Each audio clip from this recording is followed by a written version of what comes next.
Bill Gates कहते हैं कि मैं किसी भी मुश्किल काम को करने के लिए सबसे लेजी आदमी चूज करता हूं, क्योंकि मुझे पता है वो लेजी आदमी उस मुश्किल काम को करने के लिए सबसे आसान तरीका निकालेगा। अब ये पॉइंट बहुत काउंटर इंट्यूटिव लगता है कि लेजी आदमी कैसे इंटेलिजेंट हो सकते हैं। इस पॉइंट को जस्टिफाई करने के लिए फ्लोरिडा गल्फ कोस्ट यूनिवर्सिटी के रिसर्चर्स टॉड मैकएलरॉय और उनके कलीग्स ने एक रिसर्च करी। इस स्टडी के लिए उन्होंने अंडर ग्रेजुएट स्टूडेंट्स को एक टेस्ट दिया जिसका नाम था NFC, need for cognition test. ये एक सिंपल टेस्ट था जिसका बेसिक फंक्शन था ये क्लासिफाई करना कि कौन सा स्टूडेंट ज्यादा सोचना पसंद करता है और कौन सा स्टूडेंट कम सोचना पसंद करता है। उसके बाद उन्होंने 60 स्टूडेंट्स को सिलेक्ट किया, जिसमें से 30 स्टूडेंट्स हाई थिंकिंग लेवल के थे, यानी उन्हें सोचना अच्छा लगता था, एंड बाकी 30 स्टूडेंट्स नॉन थिंकर्स थे। इन सब 60 स्टूडेंट्स को एक वेरिएबल डिवाइस पहनाया गया, बेसिकली एक घड़ी जैसा बैंड जिसके अंदर एक बेसिक एक्सेलरोमीटर था। ये डिवाइस हर 30 सेकंड के बाद उन स्टूडेंट्स की एक्टिविटी को रिकॉर्ड करके स्टोर कर लेता था। इस डिवाइस को उन स्टूडेंट्स ने एक हफ्ते तक पहन के रखा। एंड में जब इन सब स्टूडेंट्स का डेटा एनालाइज किया गया तो ये पता चला कि जो थिंकर स्टूडेंट थे,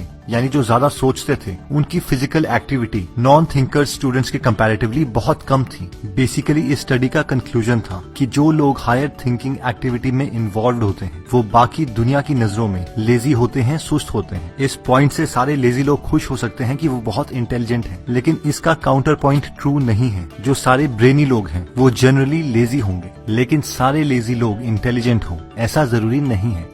नेक्स्ट पॉइंट कहता है disorganised desk is a sign of genius. एक बार किसी ने आइंस्टाइन से कहा कि आपका डेस्क तो बहुत ही डिसऑर्गेनाइज्ड है, और एक डिसऑर्गेनाइज्ड डेस्क एक डिसऑर्गेनाइज्ड माइंड का साइन है। इस पर आइंस्टाइन हंसे और बोले, अच्छा अगर एक डिसऑर्गेनाइज्ड डेस्क एक डिसऑर्गेनाइज्ड माइंड का साइन है तो बिल्कुल खाली डेस्क क्या खाली माइंड का साइन है? ये जानने के लिए कि अपनी चीजों को डिसऑर्गेनाइज्ड या ऑर्गेनाइज्ड रखने पर ह्यूमन माइंड में क्या फर्क पड़ता है, इसके लिए यूनिवर्सिटी ऑफ मिनेसोटा के रिसर्चर कैथलीन वोज और उनके कलीग्स ने एक स्टडी करी। उन्होंने पार्टिसिपेंट्स को अपने ऑफिस में बुलाया और उन्हें 2 ग्रुप में डिवाइड किया, ग्रुप A और ग्रुप B। इन दोनों ग्रुप को एक क्वेश्चनियर सॉल्व करने के लिए दिया गया। ग्रुप A को वो क्वेश्चनियर एक बहुत ही साफ सुथरे कमरे में बैठ के करना था, जबकि ग्रुप B को एक बहुत ही डिसऑर्गेनाइज्ड क्लटर्ड रूम में वो क्वेश्चनियर सॉल्व करना था। क्वेश्चनियर सॉल्व करने के बाद रिसर्चर्स ने पार्टिसिपेंट्स को किसी भी सोशल कॉज के लिए पैसे डोनेट करने के लिए कहा और साथ में उन्हें स्नैक के तौर पर चॉकलेट और एक एप्पल ऑफर किया। ग्रुप A जिसने क्वेश्चनियर एक साफ सुथरे कमरे में बैठकर सॉल्व किया था, उन्होंने ग्रुप B के कंपैरेटिवली ज्यादा पैसे डोनेट किए और साथ में चॉकलेट के बजाय एप्पल को चूज किया, जिसका कंक्लूजन ये निकलता है कि जो लोग बहुत ही ऑर्गेनाइज्ड और साफ सुथरी जगहों पर रहते हैं वो बाकी लोगों के कंपैरेटिवली अच्छे डाइट डिसीजंस लेते हैं और सोशली ज्यादा एक्टिव होते हैं। लेकिन एक और स्टडी में रिसर्चर्स ने इन्हीं 2 ग्रुप पर एक और एक्सपेरिमेंट कंडक्ट किया। इन 2 ग्रुप्स को पिंग पोंग बॉल्स दी गई थी और इनसे कहा गया था कि इन बॉल्स को यूज करने के नए नए क्रिएटिव आइडियाज एक पेपर पर लिखें। बाद में इन सब के आइडियाज जो कि एक पेपर पर लिखे गए थे उन्हें जजेस को दिया गया, जो इन पार्टिसिपेंट्स को नहीं जानते थे। उन जजेस ने ग्रुप B के आइडियाज को, यानी उन ग्रुप को जिन्होंने सारे आइडियाज एक बहुत ही डिसऑर्गेनाइज्ड रूम में लिखे थे, ग्रुप A के कंपैरेटिवली बहुत ही यूनिक और क्रिएटिव बताया, जिसका कंक्लूजन साफ था कि जनरली एक मैसी रूम वाले ही ज्यादा क्रिएटिव आइडियाज जनरेट कर सकते हैं। आप चाहे किसी के भी रूम को देख लीजिए, Albert Einstein, Thomas Edison, Steve Jobs, इन सब के डेस्क हमेशा क्लटर्ड थे, डिसऑर्गेनाइज्ड थे, क्योंकि ये लोग अपनी सारी एनर्जी क्रिएटिव थिंकिंग में लगाना चाहते थे, ना कि चीजों को ऑर्गेनाइज करने में। नेक्स्ट पॉइंट कहता है कि इंटेलिजेंट लोग ज्यादातर अकेला रहना चाहते हैं। 2016 में ब्रिटिश जर्नल ऑफ साइकोलॉजी में नॉर्मन P. लाय और उनके कलीग्स ने एक स्टडी पब्लिश करी।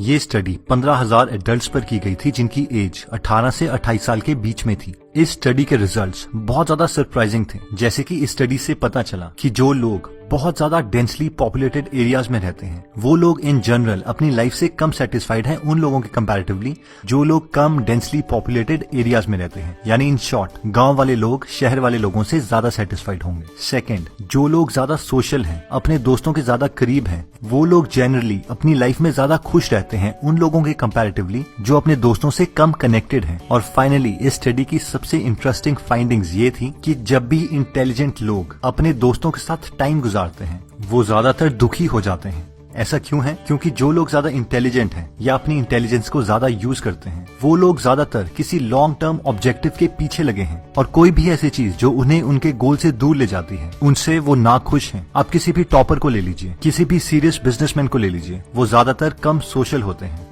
इवन की पीटर थील अपनी बुक 0 to 1 में बोलते हैं कि जब भी आप एक स्टार्टअप खोलते हो, ये आपके और आपके पार्टनर्स के बीच में एक मैरिज की तरह है। आप अपनी जिंदगी के बहुत कीमती साल अपनी फैमिली के साथ नहीं, बल्कि अपने पार्टनर्स के साथ गुजारते हो, और इसीलिए आपका और आपके पार्टनर्स के बीच में अच्छा रिलेशनशिप होना बहुत इंपॉर्टेंट है।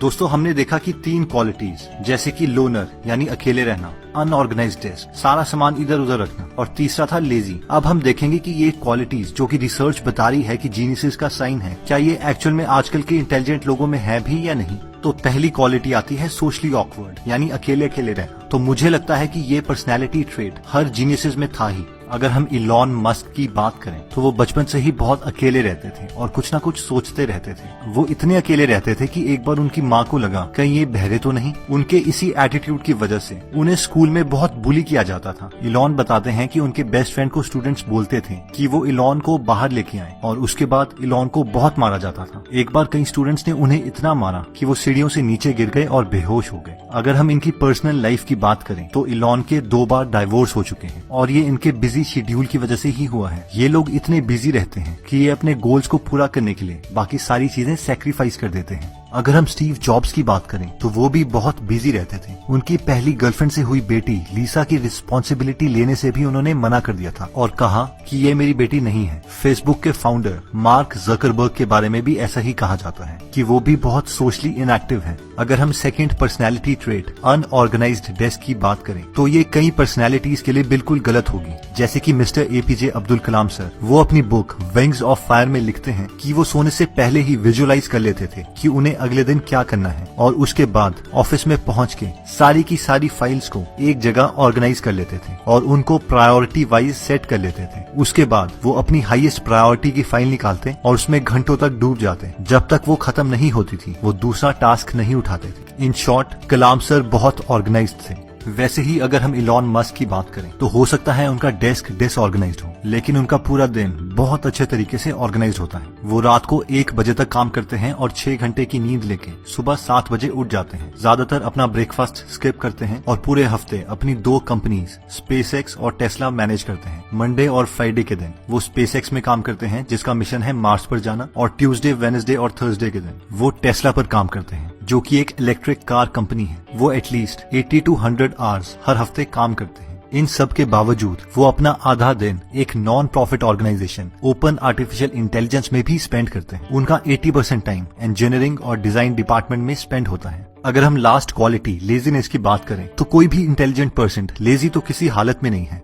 हो सकता है वो फिजिकली इनएक्टिव हो बाकियों की नजरों में, लेकिन उसके ब्रेन में कोई ना कोई थॉट चला रहता है। ऐसे लोग डायरेक्टली सोल्यूशन में नहीं जाते, वो पहले सोचना चाहते हैं कि उसी चीज को करने का क्या कोई आसान तरीका है या नहीं। फॉर एग्जाम्पल, अगर हम इलॉन मस्क की बात करें तो उनका ड्रीम है कि वो ह्यूमैनिटी को मल्टी प्लैनेटरी बनाना चाहते हैं। इसके लिए पहले मार्स का टेम्परेचर ऑलमोस्ट अर्थ के टेम्परेचर के बराबर आना चाहिए। क्योंकि वो एक ठंडा प्लैनेट है तो उसको गर्म करने का एक सोल्यूशन है कि वहाँ पे बहुत सारी इंडस्ट्रीज खोली जाए। लेकिन इलॉन मस्क ने उसे गर्म करने का दूसरा तरीका बताया कि वहाँ पे हम न्यूक्लियर बॉम्ब्स ब्लास्ट कर सकते हैं। इसे बाकी लोगों ने एक बहुत ही बेवकूफी वाला सोल्यूशन बताया जिसके बहुत सारे वर्स्ट कंसिक्वेंसेस हो सकते हैं, लेकिन फिर भी ये सोल्यूशन बाकियों के सोल्यूशन से एकदम हटके था। ये बहुत ही काउंटर इंट्यूटिव अप्रोच थी। उसी तरीके से अगर हम मुकेश अंबानी की बात करें तो वो बाकियों के स्टैंडर्ड्स के कंपैरेटिवली थोड़े फिजिकली इनएक्टिव हो सकते हैं, लेकिन लेजी तो बिल्कुल नहीं है। जियो के लॉन्च से पहले पूरी इंडियन टेलीकॉम इंडस्ट्री को 25 साल लगे 2G के नेटवर्क को बनाने के लिए, लेकिन मुकेश अंबानी ने 3 साल के अंदर पूरा 4G LTE का नेटवर्क खड़ा कर दिया और अभी जियो 5G के लिए भी रेडी है। उन्होंने 170 डेज के अंदर 100 मिलियन कस्टमर्स गेन कर लिए, जो कि यूके के पॉपुलेशन से 1.5 टाइम्स ज्यादा है। और जियो का डेटा रेट पूरी दुनिया में सबसे कम है। ये यूएसए के प्राइस से 1/10 के प्राइस पर है। बाकी आप लोग बता सकते हैं कि ये 3 क्वालिटीज लेजी, अनऑर्गेनाइज्ड और सोशली ऑकवर्ड, क्या ये एक्चुअल में जीनियस का साइन है जैसे कि रिसर्च बता रही है, या इसे गलत इंटरप्रेट किया जा रहा है? दोस्तों, अगर आप फ्री में हिंदी ऑडियो बुक समरी सुनना चाहते हैं तो डिस्क्रिप्शन में दिए हुए लिंक पे जाके आप हमारी गीगल ऐप डाउनलोड कर सकते हैं। वहाँ पे आप फेमस बुक सुन सकते हैं जैसे कि the miracle morning, you can and you will, how to make friends and influence people, E myth revisited, 0 to 1, Chanakya Niti, the one thing, power of habit, wings of fire, the monk who sold his Ferrari and many more. और हर हफ्ते इस app में हम एक नई audio book summary डालते हैं। अगर आप हमारी वीडियोस मिस नहीं करना चाहते तो हमारा पेज लाइक करने के बाद 3 डॉट्स के बटन को प्रेस करके फॉलो के बटन को सिलेक्ट कीजिए और फाइनली सी फर्स्ट के ऑप्शन को सिलेक्ट कर लीजिए। इससे आपको हमारी हर पोस्ट मिलती रहेगी। जय हिंद।